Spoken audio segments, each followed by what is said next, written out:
E aí que o livro tão querido, comprado na pré-venda e tão aguardado da Suprema Senhora do Terror, a esposa do Stephen King, chegou às minhas mãos.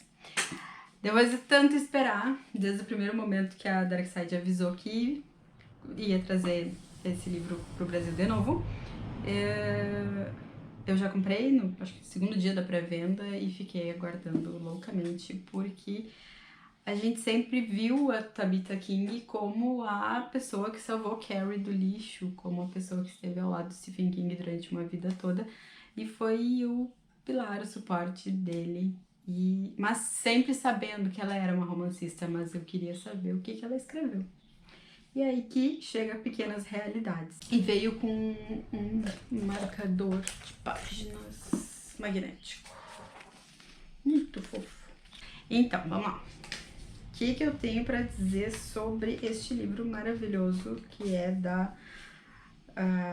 do selo Dark Love, da Darkside. Ele é de 1981. A primeira coisa que eu acho legal de falar sobre a escrita da Tabitha King é que ela tem um estilo próprio e ela tem um jeito de contar e de construir os personagens que é bem dela, que é muito legal, que é muito... não é uma cópia descarada de coisa nenhuma. Então, assim, ponto pra ela, porque eu vou dizer que eu tenho me incomodado muito com as leituras mais atuais, algumas por serem inspirações, assim, muito, muito cópias, e outras porque todos os personagens são muito flat, assim, são todos muito iguais, são todos sem... todos são autodestrutivos e sarcásticos e tudo na mesma medida, assim. Então se fez um padrão de personagem pro mistério e pras coisas, assim, e esse padrão se proliferou. E eu acho que é muito legal ver um livro que, talvez por ter sido escrito há mais tempo, ele traga bem forte essas características da personagens diferentes com nuances psicológicas diferentes que consegue ver certinho quem é quem na coisa toda. Aqui atrás no livro diz que a Dorothy Hardest Douglas, ela é uma entusiasta de miniaturas e ela descobre uma maneira fantástica e um tanto perturbadora de decorar as casas de bonecas dela. Então é perturbadora total.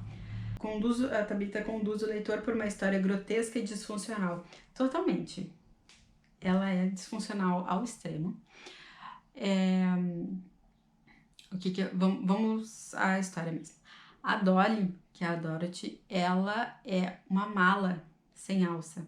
Ela é uma socialite mimada. Socialite não, ela não é uma filha de um ex-presidente. Mimada, rica, que acha que o mundo funciona ao bel prazer dela. E ela não escuta não, e ela tem sempre razão, ela acredita sempre na razão dela.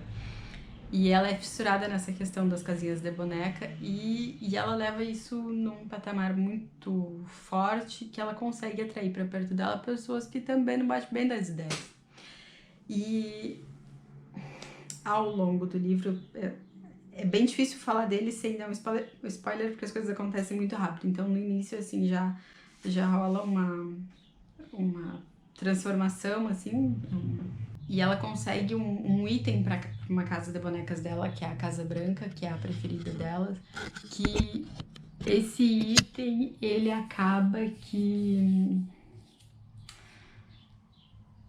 mostra, assim, mostra uma Dolly, estilo Annie Wilkes, e só que mais perturbada ainda, talvez por achar que ela se acha mais lúcida ainda, sabe?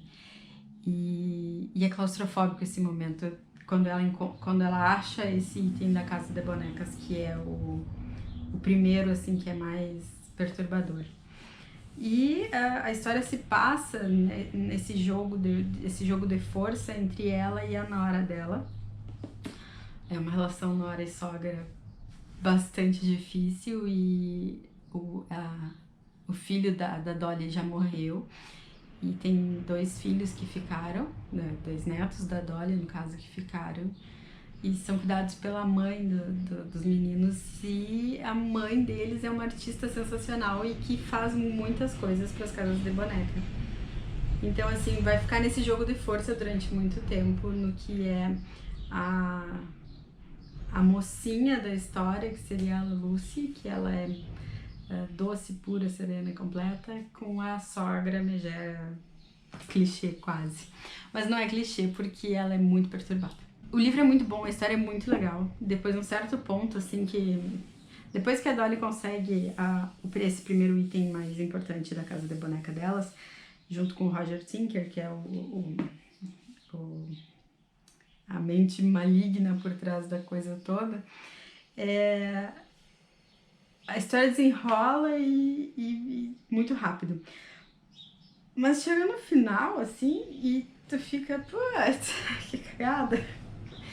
E ao longo da história a gente fica querendo sacudir os personagens e dizer, diz não pra essa mulher, quem é que vai parar essa mulher? E ninguém para ela.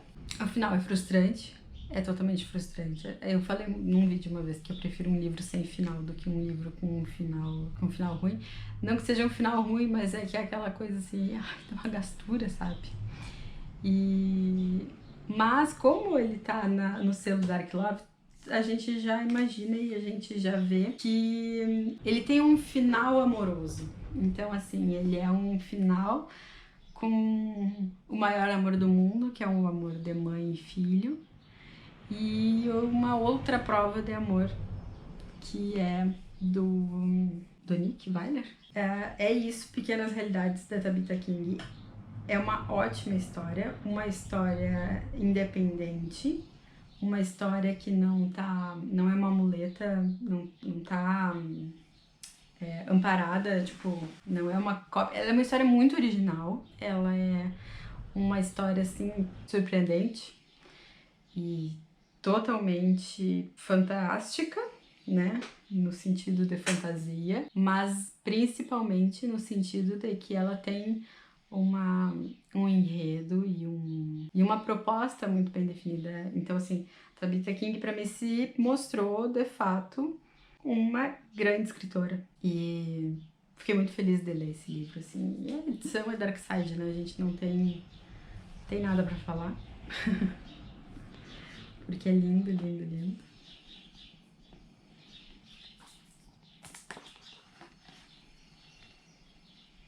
Vem com marcador de fita, né? Capa dura, poderosa. E um romance incrível, sensacional, aterrorizante, claustrofóbico e muitos outros adjetivos que dá pra falar. Stephen King sempre fala que o maior medo do ser humano são os monstros internos, né? São as coisas que ele... não é exatamente o vampiro, não é exatamente o monstro melequento atingido por um desastre nuclear. Então ela pega bem nesse terror, nesse suspense, nessa coisa assim que mexe com o interno da gente, com um beco sem saída, assim, com essa relação das miniaturas. É isso então, Pequenas Realidades, Tabitha King. Dark Love pela Dark Side.